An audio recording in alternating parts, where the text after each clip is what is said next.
that blade works.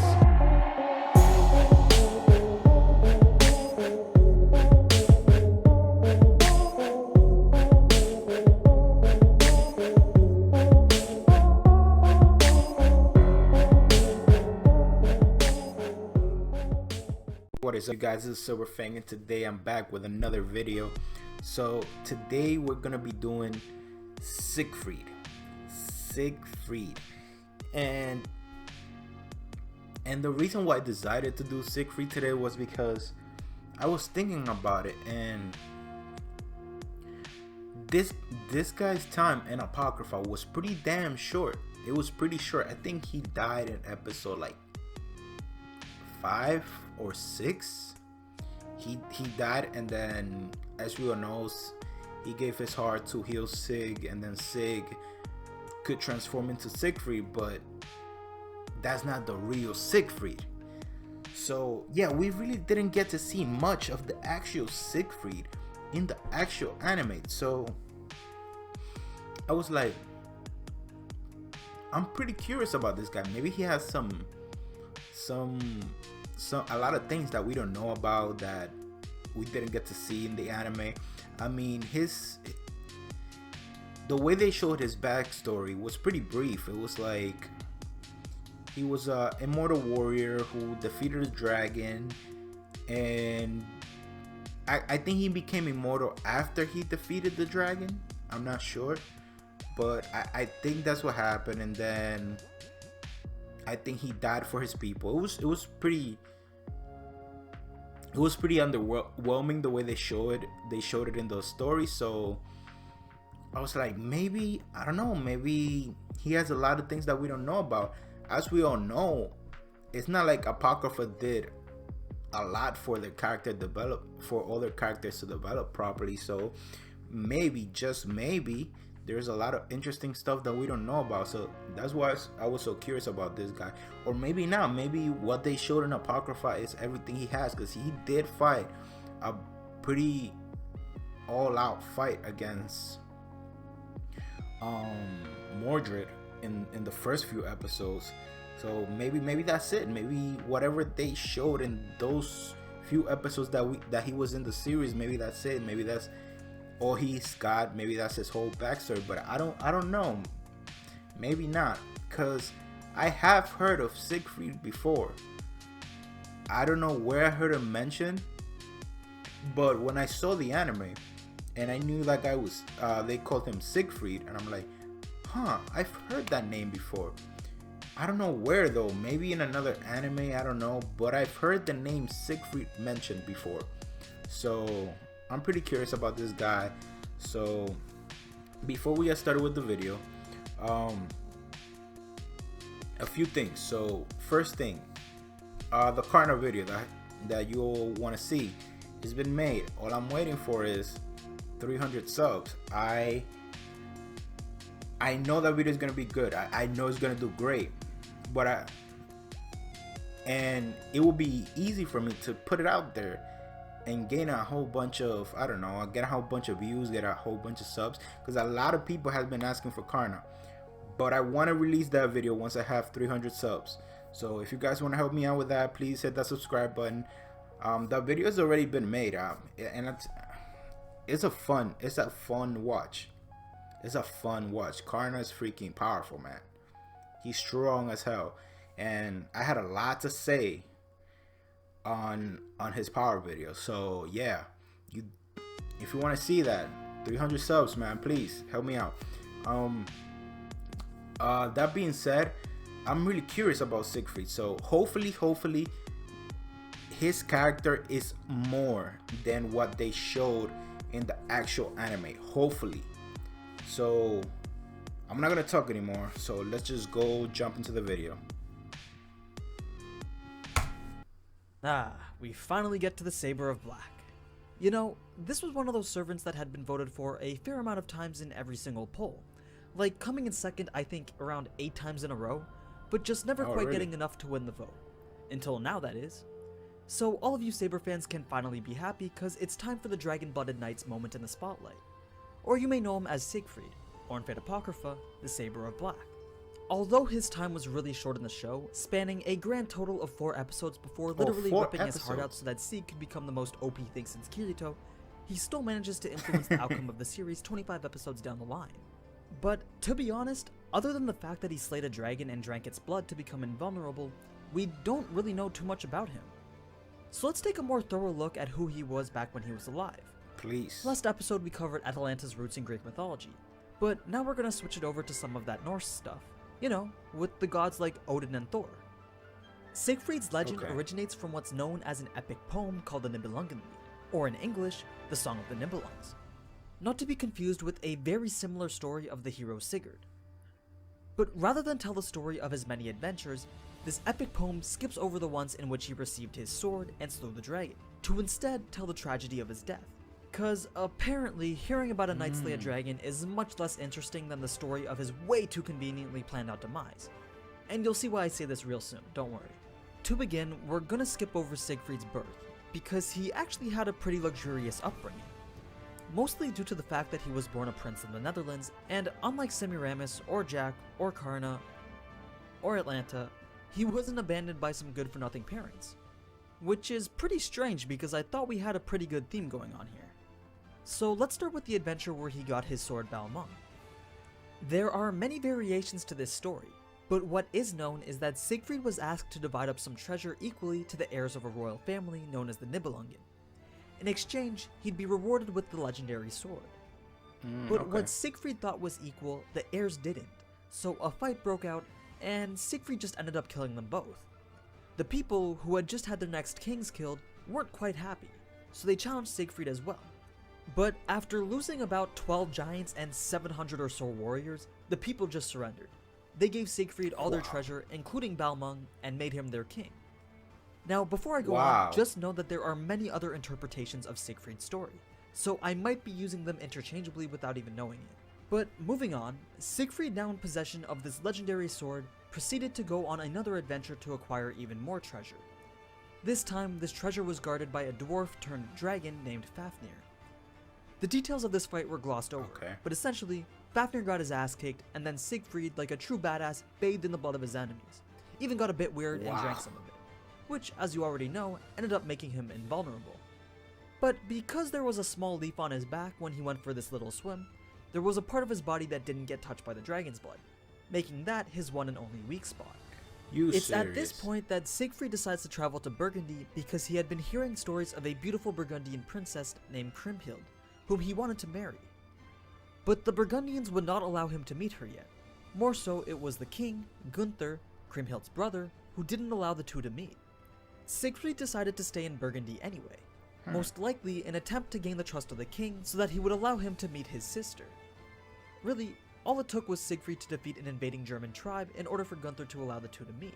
Not a big deal for someone who can't die. And so, they ended up meeting. But Siegfried was still unable to marry her. That was up until King Gunther made a deal. Siegfried was to sail to Iceland with Gunther to help him in his attempts to marry the Icelandic queen, Brunhild. Once arrived at Iceland, the marriage is proposed, but the queen says that in order for the marriage to be accepted, Gunther has to beat Brunhild in 3 trials of strength: javelin, tossing a boulder, and a leap. Now, Gunther wasn't the strongest person, and after seeing the Icelandic queen go first, he knew that he was gonna lose. And of course, in good old mythological fashion, losing meant dying. So Siegfried does what he does best, and he goes to help out his buddy. He retrieves an invisible cloak that he just so happened to get from one of his adventures, puts it on, and guides Gunther with ease through each of the trials.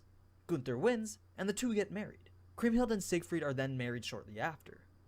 And that's it. Happy ending for everybody. Nah, but seriously, Brunhild had a feeling that something was up. Dude. So when Gunther had tried to sleep with her, she instead tied him up and hung him from the ceiling. So it was clear that Gunther wasn't going to get any action until he could overpower Brunhild. So what does he do? He goes and asks Siegfried for help. Now you're probably thinking that since Siegfried's a heroic spirit and all, by saying he'd help, surely he just means that he'll have a nice little chat or something, right? Nope, this man gets his invisibility cloak, sneaks into Gunther's room at night, then beats Brunhild into submission so that Gunther can have his way with her. Well, What? That was quite unexpected. But anyway, before Siegfried leaves, he takes Brunhild's ring and belt and gives it to Kriemhild before leaving to go back to the Netherlands. Now, before we go on, don't even bother asking me how this Icelandic queen didn't even realize that she was getting the shit beat out of her by some invisible force, alright? So that's just beyond me. Anyway, a few What years the pass hell? and Siegfried is visiting Gunther in Iceland. But this whole time, Brunhild has believed that Siegfried is of lower status than Gunther because, for some reason, even though the whole kingdom knows of his adventures, Brunhild hasn't heard a thing. This chick has to be the most oblivious person that we've ever come across. Facts. So she spouts on and on about how Gunther is better than Siegfried to Kriemhild. The two wives start arguing because obviously this wasn't true, but Brunhild refuses to believe anything. So Kriemhild says screw this and whips out Brunhild's belt and ring and exposes Siegfried's actions. Of course, this would be very humiliating for both the Queen of Iceland and the King of Burgundy, but Gunther wanted to avoid conflict with Siegfried, knowing that he'd get his ass whooped. So Siegfried is pardoned for his wife's actions and allowed to leave without consequence. However, a loyal knight to Gunther named Hagen couldn't stand for the shame of his king, so he makes a plot to sway Kriemhild into revealing Siegfried's weak spot so that he could kill him. Not only does Kriemhild reveal his weak spot, she also goes and marks it on his back with a cross so that Hagen would know exactly where it is when they went on their hunting trip.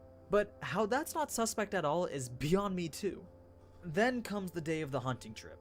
Hagen and Siegfried are out searching for prey when they decide to take a break and get a drink from a nearby stream. Siegfried conveniently leans over, exposing his weak spot so that all Hagen has to do was just plunge the spear into his back. And that's exactly what happened. The legendary hero Siegfried, who slayed a dragon and defeated armies, dies from behind at the hands of one of his comrades. A real tragedy this one is. It's thought that he just let it happen, because people believe that Siegfried felt that if he was to remain living, a war would eventually break out between himself and Gunther. And as a man that has constantly helped others, he felt that his final deed to help everyone would be to just let himself die. Spoiler alert, it didn't really help. But that's an entirely different story for another day. Siegfried's story is interesting because the Fate version of it, which is by the way essentially the same, explains Siegfried's motives a bit more. It's said that because Siegfried was such a great hero, he would never act of his own accord, but rather act on the wishes of others so that they may become true. Because that was the true responsibility of a hero who has been granted immense power. And it shows in Siegfried's character. I mean, I don't think any other servant would just willingly give up their heart for this. But you know, it is what it is. It is true. So let's move on to his abilities now. Obviously, his greatsword Balmung is one of his noble phantasms. It's referred to as the Phantasmal Greatsword, Felling of the Sky Dragon. The blade itself is kind of a paradox because it's both cursed and holy at the same time. It can become either a demonic or holy sword depending on its wielder. There's a jewel located in the hilt that allows for Siegfried to release an anti-army type attack. Basically, it's the giant slash that we see in the show. All he has to do is chant, "O sword, let thee be filled," then the jewel that stores the magical energy releases it all at once in one big strike. Then there's his armor. It's called the Armor of Fafnir, blood armor of the evil dragon. This incorporates the dragon's body into himself and grants him the invulnerability that he had when he was alive. It even affects his insides as well, since he went and drank the dragon's blood too. Essentially, all physical and magical attacks have no effect, unless they're more powerful than the stuff from the Age of the Gods. Unlike Karna's though, it can't be removed. It's always active, basically a passive skill. However, just like in the legend, he's weakest at the spot in his back. It's marked by the shape of a leaf, and due to the curse in his past life, his back will always have to be exposed. Even a magical barrier would still leave a gap open to allow for his back to be striked, because that's just how potent the curse is. Then we've got one more noble phantasm, but it's really useless and we don't see it in the show. It's called Das Rheingold, and it's an ability that summons the treasure that he claimed after defeating Fafnir. As for skills, he has the riding skill as well, which is consistent with all saber classes, as well as the golden rule skill, which is also pretty useless since it just measures his ability to acquire wealth.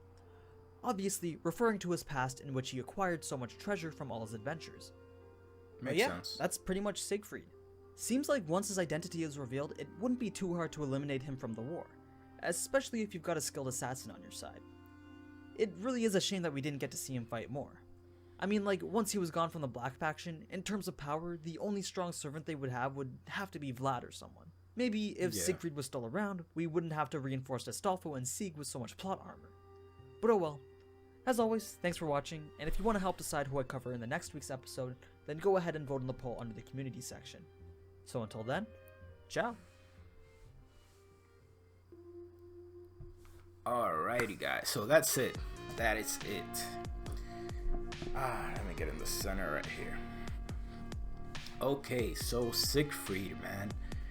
His story, as I said, was a lot more interesting than I thought it was. So the only thing that I really want to talk about with his story, aside from the whole almost raped, cheating and all that for heroic spirit, okay, but no, the thing that I really want to talk about is whether he actually did or did not allowed this guy to kill him.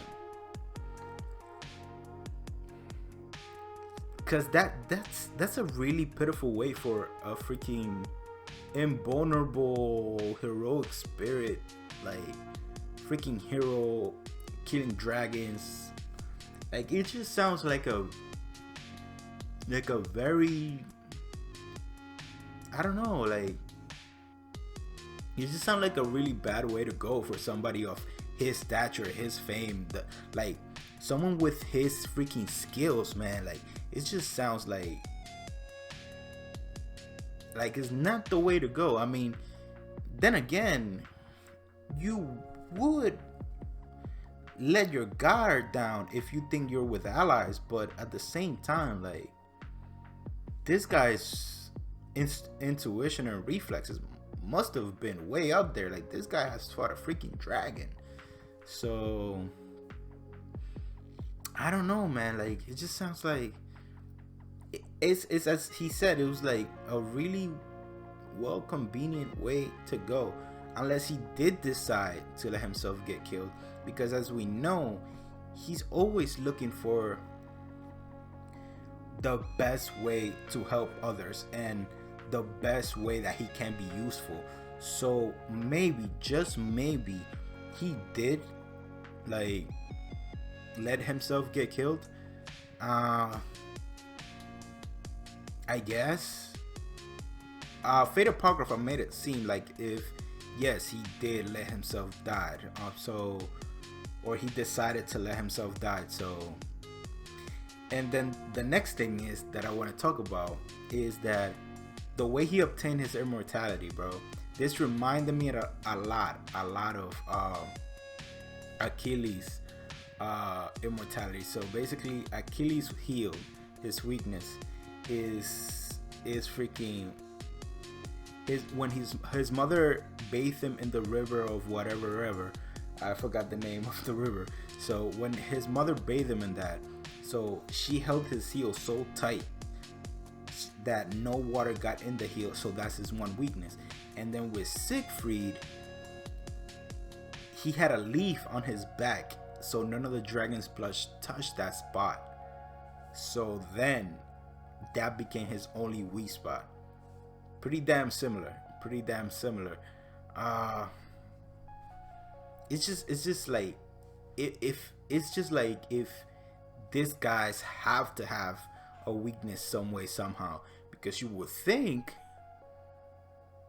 that if you're submerged in whatever, like blood or whatever, like the leaf would just, like get off your back, but I guess not, like it's just like, it's way too convenient. Like, he has to have weakness. Like, this guy cannot just be freaking immortal or invulnerable forever. So yeah, like, I mean, he is pretty damn capable of killing himself, as we did see in the show, but other than that, he's pretty much invulnerable. So he has to have a weakness. If he didn't have a weakness, he probably would be up there with the top tier servants, because as we learned, he is invulnerable to physical and magical attacks. So pretty much nothing can harm this guy unless you strike this guy's back. So that's the thing about his weakness too, because because Achilles, he could put some armor on his heel and protect it some way, somehow. I mean, some armor, unless it's divine or something, it's not gonna do you much good if you're fighting against somebody like Karna. Karna could just get through almost any armor, but like in regular combat or whatever, you should be fine if you just cover your heel, your only weakness. And the same thing with this guy, Siegfried. He should be fine against like an assassin or any normal or any low tier servant who tries to attack his, I don't know, like his back. If he could just put some armor on, he should be fine. But no, he can't. That weakness must always be exposed, which is pretty damn crazy. That weakness must always be exposed. And even if he did create a magic barrier, that's like the barrier will still leave a freaking gap where his weakness is. So it's like it's like the world itself was looking for a balance with this guy. Like there can't be any immortal being in the world. It's like the world always has to find a balance. Like you cannot be fully invulnerable, immortal. Like you cannot. So they always look for some type of loophole, because if that was the case, and I don't know if Siegfried could age afterwards, but if that was the case and this was real life, then Siegfried would probably still be alive, so that's why probably like the world looks for a balance. It's like how vampires they're immortal except for wooden stakes. It's like those type of creatures must always have a weakness some way, somehow, whatever it is. It's like Achilles, you strike his heel, his immortality goes away, etc., etc. Like there must always be a weakness, and I'm noticing that with a lot of these characters that are invulnerable. Like for example, Karna, his stuff is not that impressive. I mean, it is impressive, don't get me wrong, that's the wrong word. It's just like it's not that permanent. Like he can switch it on or off, so he's not really invulnerable 100% of the time. So there is a chance that he dies, and obviously as we saw, he can be killed. So yes, like there always has to be a balance. There cannot just be an immortal being in the world, so yeah. But yeah, with Siegfried, man, like if you get like a really skilled like assassin, or even a very skilled freaking archer, man, like CAREE, bro, like CAREE can probably hit his back from a pretty fair distance away. So yeah, like this guy could have, if he wouldn't have died in fighting Siegfried, I don't know if Atalanta could probably hit that. I don't know, like we didn't really see, like, unless I'm mistaken, we really didn't see that like that long, like really long range sniping from her. But I haven't done her video yet, so I don't know much about her yet, so I may be wrong, I may be like completely wrong. But yeah, like any skilled assassin, any skilled probably archer, or just anybody that's faster than him like Achilles could possibly just strike his back. So that's the really bad thing with this guy's weakness, man. Like it's always exposed, it's always out there. And unlike Achilles, if you don't know, for example, if you don't know Achilles' name, right, when you're a servant, you could just like, you won't know this guy's weakness. But with Siegfried, the weakness is always exposed. So like it's just too big of a weakness, honestly. Other than that, this guy has his armor, which is the body of a dragon, which is pretty much the invulnerability taken into shape. Like it's like his noble phantasm became his armor, but his armor is like his invulnerability in physical form, pretty much.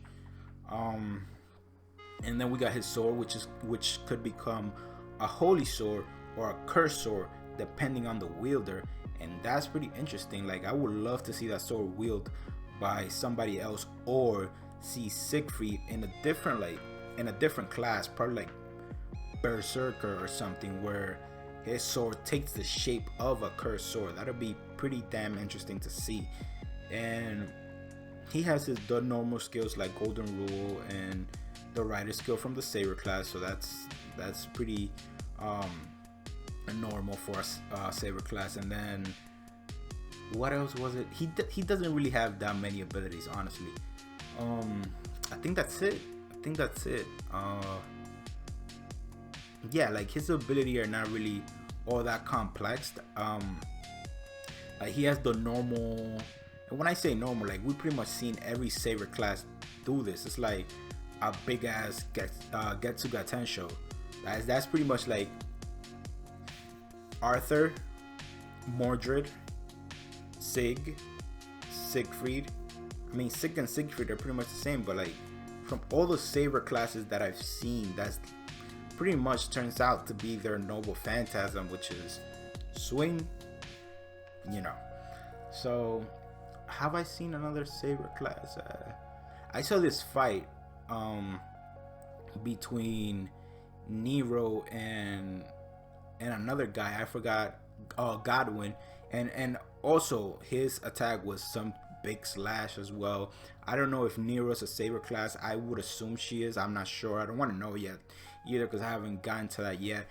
But her, if she is a saber class, then her noble phantasm was different, which was kind of a reality marvel of some kind. So yeah, if she is a saber class, she is the only one that I've seen with a different noble phantasm. Then it's not just that big Getsuga Tensho slash. So yeah, so is that like honestly to me the saber class up to now, and I might be pissing some people off by saying this, but honestly until now the saber class has been the most boring class in Fate. Like you see a lot of versatility from all the other classes, like the riders, each of them have like a different vehicle that they ride plus a whole bunch of different abilities. So like the rider class is pretty interesting. So is the assassin class. The berserker class is also a little boring. It's just, you know, it's like Hulkish servants just going crazy, whatnot. So but yeah, the saber class has, because even if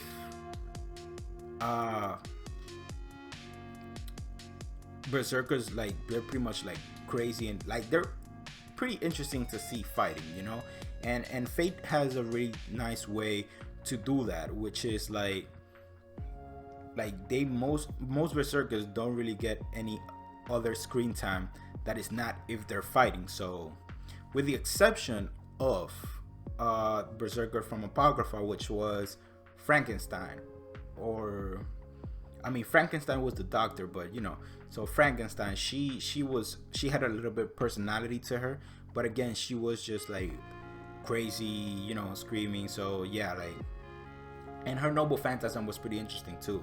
So when I get to that video, that's gonna be exciting. But yeah, like for me, like the saber class honestly is the most boring class out of all the classes. The most interesting, I would have to say Archer. Archers are pretty like versatile. Like with Shiro, like he has all these different abilities. His reality marvel, Bakuya and Gachan, his freaking bow, his broken phantasms. He can pretty much summon any weapon, so he's pretty versatile in that aspect. Then we got Gilgamesh, which is another one which have a million abilities.